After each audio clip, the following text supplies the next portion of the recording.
اچھا شہید صاحب، جس طرح سے سیما حیدر آج کل بڑی ٹرینڈنگ پہ، آپ نے بھی دیکھا ہوگا کہ جس طرح سے وہ کراچی سے گئیں تو وہ ان کا اپنا عمل تھا، لیکن وہاں جا کے انہوں نے پاکستانی خواتین پر بڑی بات کی ہے اور کہتی ہیں کہ جو پاکستانی مرد ہیں وہ خواتین پر تشدد کرتے ہیں، اور وہ جو بھارتی میڈیا ہے وہ کافی اس چیز کو چھال رہا ہے کہ جو پاکستانی خواتین ہیں وہ اتنا تشدد سہ نہیں پا رہی، اس لیے وہ بھارت میں آنا چاہتی ہیں، ہمارے مذہب کو اپنانا چاہتی ہیں. تو اس بارے میں آپ بھارت کو کیا کہیں گے؟ وہ اس بھارت میں جا کے ہیومن رائٹس وائلیشن کی بات کر رہی ہے پاکستان کے بارے میں، جہاں پر دلت اور شودر، دلت جب پیدا ہوتا ہے نا، ہندو کی ایک لوور چھوٹی نیچ ذات کا آدمی ہوتا ہے دلت، جس کو ہندو کہتے ہیں، نیچ ذات کے ہیں، اس کے پورے چہرے پہ اور پورے جسم پہ ٹیٹوز بنا دیے جاتے ہیں کہ دور سے آئے تو پہچانا جائے اور براہمن سائٹ پہ ہو جائے. اور اگر دلت کسی براہمن کے گھر کے سامنے سے گزر جاتا ہے تو اس کو سزا دی جاتی ہے. کوئی شودر کاسٹ کا ہندو اگر کسی براہمن کے گھر میں 2-4 قدم رکھ کے چلا جائے اور بعد میں پتہ چلے کہ یہ شودر تھا تو وہ اینٹیں اور ٹائلیں کھڑوا کے پھینک دیتا کہ ناپاک ہو گیا. اور اگر کوئی براہمن کسی دلت یا شودر عورت کے ساتھ اس کی بےحرمتی کر لیتا ہے تو کہا جاتا ہے کہ تم پوتر ہو گئی ہو، پاک ہو کے آ گئی ہو، اور اس کے لیے سب کچھ جائز ہے. Even to rape with a Dalit اور Shudra woman is all okay for a Brahmin. تو ایسے لوگ کہہ رہے ہیں کہ عورت کی وائلیشن ہو رہی ہے، ہیومن رائٹ وائلیشن ہو رہی ہے پاکستان میں.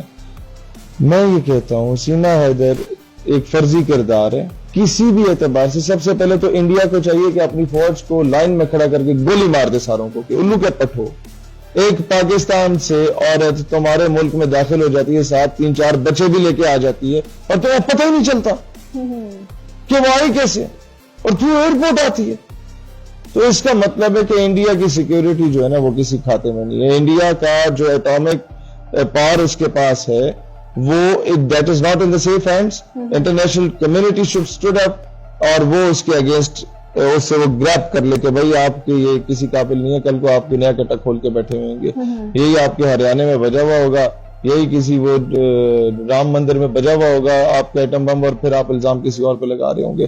وہ سیف ہینڈز میں ہے ہی نہیں، کوئی بھی آتنکوادی آ کے کر سکے. دوسری چیز، سیما حیدر کی جو زبان ہے وہ کسی بھی اعتبار سے پاکستانی لینگویج لگ ہی نہیں رہی. سیما حیدر سے جب ایک اینکر پرسن پوچھتا ہے کہ چلو آپ نے 25-26 سال پاکستان میں گزارے تو پہلا کلمہ سنا دو، نہیں آیا.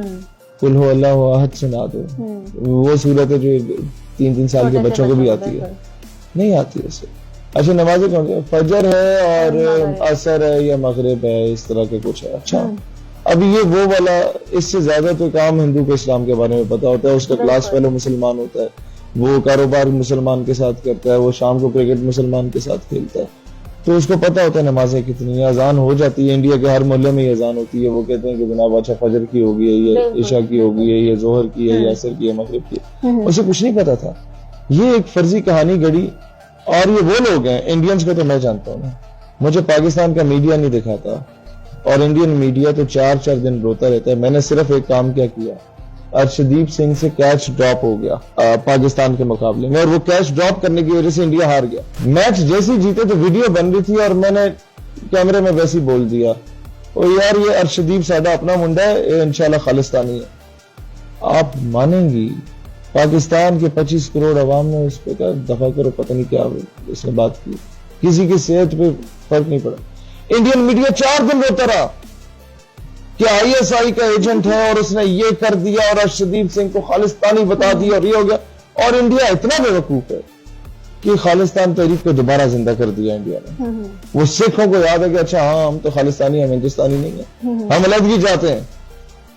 بن کے رہے گا ہندوستان اور بن کے رہے گا خالصہ. پھر نعرے لگ گئے خالصہ خالصتان کا، کشمیر پاکستان کا. انہوں نے اپنے پاؤں پہ کلہاڑی خود ماری.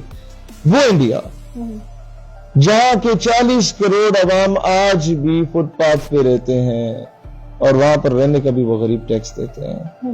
وہ انڈیا جہاں پر گجرات میں، ممبئی میں، دہلی میں، لکھنؤ میں آج بھی مسلمان ماں بہنوں بیٹیوں کے ساتھ زیادتی کی جاتی ہے، کشمیر میں زیادتی کی جاتی ہے، اور BJP پورے بھارت میں احتجاج کرتی ہے کہ جو ریپسٹ ہے اس کو رہا کیا جائے. کیوں؟ کیونکہ مسلمان کے ساتھ زیادتی ہوئی ہے تو کوئی مسئلہ نہیں ہے. جہاں پر ایک کشمیری کو اپنی جیپ کے آگے رسیوں سے باندھا جاتا ہے اور وہ جیپ کشمیر میں پھیلائی جاتی ہے تاکہ انڈین آرمی کی جیپ کو کوئی پتھر نہ مارے.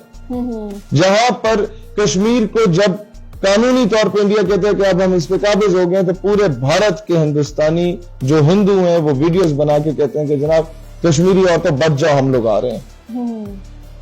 تو وہ تو مینٹل سٹریس کا اور وہ تباہی کے دہانے پہ چلی گئی.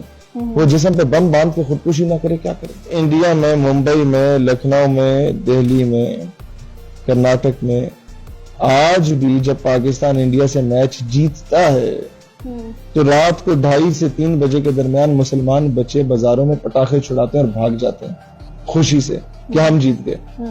کشمیری نہیں، ہندوستانی مسلمان. یعنی وہ آج بھی خود کو پاکستانی سمجھتے ہیں اور کہتا ہے کہ ہم جیسے لوگ جو سینئر سٹیزنز ہیں انڈیا کے، جوڈیشری میں ہیں، آرمی میں ہیں، نیوی میں ہیں، ایئر فورس میں ہیں یا پالیٹکس میں، کہتے ہیں ہم لوگ جب تک مر کے ترنگے میں یعنی انڈین فلیگ میں دفن نہ ہو جائیں تب تک ہم خود کو انڈین نہیں پروو کر سکتے. پھر یوں ہوا کہ مر کے دکھانا پڑا مجھے. ہندوؤں نے کوئی نہ کوئی ظلم تو کیا ہوگا جس وجہ سے بھارتی مسلمان پچھلے 75 سالوں سے خود کو بھارتی نہیں کہتا. یہ لوگ آ کے ہمیں بتا رہے ہیں ہیومن رائٹس وائلیشن ہوئی ہے. ان سے صرف یہ پوچھ لیں کہ آپ لوگ گوبر گاؤں ماتا کی گوبر جو ہے وہ اپنے جسم پہ مل کے آپ کہتے ہیں کہ ہمیں کبھی ہم پوتر ہو گئے اور کورونا وائرس ہمیں نہیں چھو سکتا. گاؤں موتر پی کے یہ لوگ سمجھتے ہیں کہ دنیا کی دوائیاں جائیں بھاڑ میں یہ ہمیں شفا دیں گی. تو ایسی قوم سے کچھ بھی ایکسپیکٹ کیا جا سکتا ہے کہ وہ سیما حیدر بنا دے یا کوئی اور پروڈکٹ کریٹ کر کے میڈیا پہ لے آئے. ان کے پاس دکھانے کو کچھ نہیں ہے. جس ملک کے پاس 2 مہینے رونے کے لیے صرف ایک کبوتر ہوتا ہے کہ یہ کبوتر یہاں پر ٹریول کر گیا، یہ ISI کا ایجنٹ ہے، اس کے پاؤں میں کیمرہ، اس کی آنکھوں میں کیمرہ، اس کے ماتھے پہ کیمرہ، یہ کبوتر ہے. کبوتر نہ ہوا ایٹم بم ہوا. تو ایسے ریاستوں کے اگر آپ ریکمینڈ کہ ہماری پاکستانی قوم بور ہو رہی ہو تو کوئی فلم انڈسٹری یا مووی دیکھنے کی ضرورت نہیں ہے. انڈین نیوز چینلز دیکھیں، آپ کو اچھا انٹرٹین کریں گے وہ انشاءاللہ تعالی. اچھا شہیر صاحب، میرا یہ سوال ہے کہ جس طرح سے اسٹیبلشمنٹ اور ایجنسیاں ملک کی سیاسی صورتحال میں مداخلت کرتی ہیں تو کیا دیکھتے ہیں اگلے 10 سال تک ملک کہاں پہ پہنچے گا؟ دیکھیں ڈیپینڈز آن دا پولیٹیشین. ایک پولیٹیشین جب تک اپنی CV لے کے گیٹ نمبر 4 پہ نہیں جاتا کبھی ایجنسیز اس کو اپنا زبردستی غلام نہیں بناتی. تمام سیاستدان قرآن پہ حلف اٹھا دیں اور متفقہ طور پہ آل پارٹیز کانفرنس میں فیصلہ کر لیں کہ ہم گیٹ نمبر 4 کا دروازہ جا کے نہیں کھٹکھٹائیں گے تو گیٹ نمبر 4 کو بھی اس چیز سے کوئی غرض نہیں ہوگا. کوئی زبردستی لا کے آپ کو کرے. یہی انٹرنیشنل اسٹیچر پہ ہوتا ہے. علامہ اقبال کہتا ہے یورپ کی غلامی پہ رضامند ہوا تو مجھ کو گلا تجھ سے ہے یورپ سے نہیں ہے. تو یہ خود جا کے کوئی امریکہ میں CV جمع کرا رہا ہے، کوئی روس میں جمع کرا رہا ہے، کوئی چین میں جمع کرا رہا ہے، انٹرنیشنل پاور سیکٹرز میں کہ مہاراج ہم آپ کی غلامی کریں گے، ہمیں حکومت میں لے آئیے.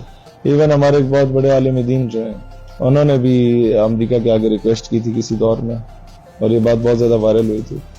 تو اور ان کی تقریروں میں عموماً آپ سنتے ہوں گے کہ امریکہ مرد آباد اور اسرائیل مرد آباد. تو یہ بہت بڑی ڈرامے بازیاں ہمارے ملک میں چلتی رہی ہیں. ہمیں اقتدار کی لالچ نہیں ہے، ہمیں اقتدار کی ہوس ہے. اور اقتدار کی ہوس میں سب سے پہلے ہم اپنی ریاست کو نوچ رہے ہیں اور ریاست ماں ہے. جو ماں کا وفادار نہیں ہے وہ عوام کا وفادار نہیں ہو سکتا. بالکل. اچھا شہیر صاحب، جس طرح سے 75 سالوں سے پاکستان میں جس نے بھی اسٹیبلشمنٹ کو آنکھیں دکھائی ہیں، نتیجہ آپ کے سامنے ہے یا عالمی سطح پر آنکھیں دکھائی جاتی ہیں، سب کا نتیجہ آپ نے برا ہی دیکھا ہے. جس طرح سے فاطمہ جناح، پھر اس کے بعد ذوالفقار علی بھٹو وغیرہ، ان سب کے ساتھ اس طرح ہوا. تو اگلا نمبر آپ کس کا دیکھتے ہیں؟ میرا خیال ہے کہ اس وقت جتنی بھی پولیٹیکل پارٹیز گورنمنٹ میں ان سب کو اسٹیبلشمنٹ نے بنایا اور ان کے پاس اختیار نہیں تھا اور رائٹ بھی نہیں تھا ان کا کہ اسٹیبلشمنٹ کو آنکھیں دکھاتے. جب انہوں نے دکھائی تو اسٹیبلشمنٹ نے انہیں بتا دیا. میں سمجھتا ہوں کہ آپ کو ان کی مدد لینی نہیں چاہیے تاکہ کل کو آپ ان کے آگے محتاج نہ ہو. ان کی عزت کریں، رسپیکٹ کریں، وردی کی عزت کریں لیکن بوٹ پالش نہ کریں. آپ سمجھیں میری بات؟ جی جی. ہماری فارن پالیسی بھی اسی طریقے کی ہے کہ امریکہ کو برطانیہ کو بھائی بنائیں گے، باپ نہیں بنائیں گے. برابری کی سطح پہ بات کریں. انہیں کہ either you convince me either I would convince you. ریاست کے لیے